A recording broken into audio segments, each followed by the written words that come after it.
बड़ी खबर गाजा जंगबंदी से जुड़ी हुई सामने आ रही है, जहां पर अफसोस की खबर यह है कि गाजा जंगबंदी फिर से नाकाम हो गई है। रमजान से पहले सीजफायर की उम्मीदों पर पानी फिर गया है।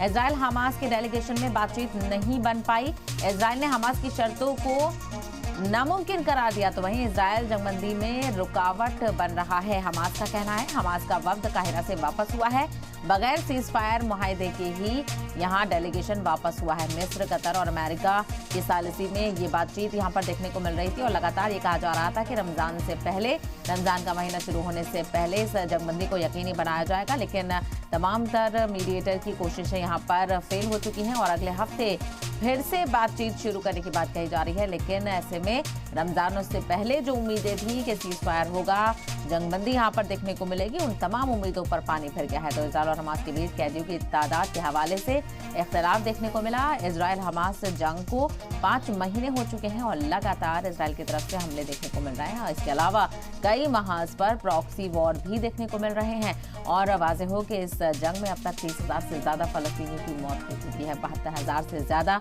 गाजा के लोग जख्मी हैं। मरने वालों में बच्चे और खवातीन की तादाद सबसे ज्यादा है। ऐसे में लगातार कहा जा रहा था कि इस हवाले से और खासकर के रमजान से पहले जंगबंदी की उम्मीदों को लेकर लोग खासा पुरुम्मीद नजर आ रहे थे और बैनुल अक़वामी सतह पर तमाम तर ममालिक यही अपील कर रहे थे कि रमजान से पहले बिलाखिर किसी भी तरह से जंगबंदी की सूरत हाल को यकीनी बनाया जाए। अमेरिका भी अब इस हवाले से जोर दे रहा था और अमेरिका की तरफ से कोशिश भी की जा रही थी। हालांकि अमेरिका का दोहरा रवैया यहाँ पर देखने को मिलता है, लेकिन वो जो उम्मीद थी, जिस उम्मीद पर दुनिया कायम है, वो जो उम्मीद जंग के हवाले से थी, वो यहाँ पर टूट चुकी है, क्योंकि रमजान से पहले जो जंगबंदी को लेकर कोशिशें चल रही थी वो नाकाम हो चुकी है।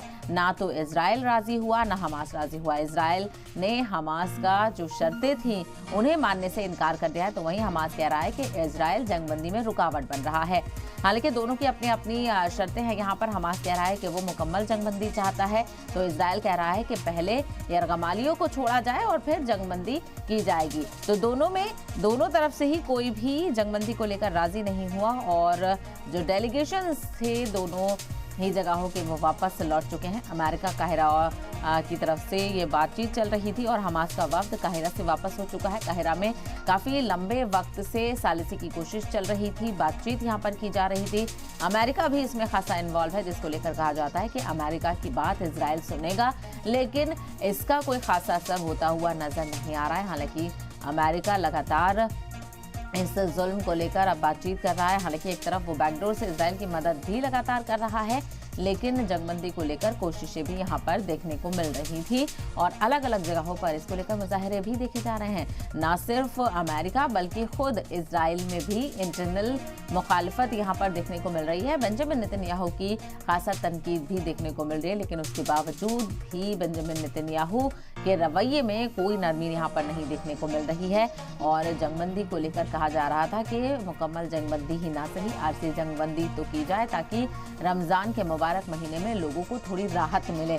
आपने देखा होगा लगातार हमले यहाँ पर होते हुए नजर आ रहे हैं और जो राहत का सामान पहुंच रहा है, जो इमदाद पहुंच रही है, जो ट्रक्स के जरिए से इमदाद पहुंच रही थी, वहां पर भी किस तरह की तबाही का मंजर देखने को मिल रहा है और इमदादी सामान पर भी इजराइल की तरफ से रेड की जा रही है। और ऐसे में ओपन फायरिंग में 100 से ज़्यादा की तादाद में फ़लस्तीनियों की मौत वैसे ही हो चुकी है और हर गुजरते दिन के साथ मरने वालों का जो आंकड़ा है वो लगातार बढ़ता हुआ नजर आ रहा है।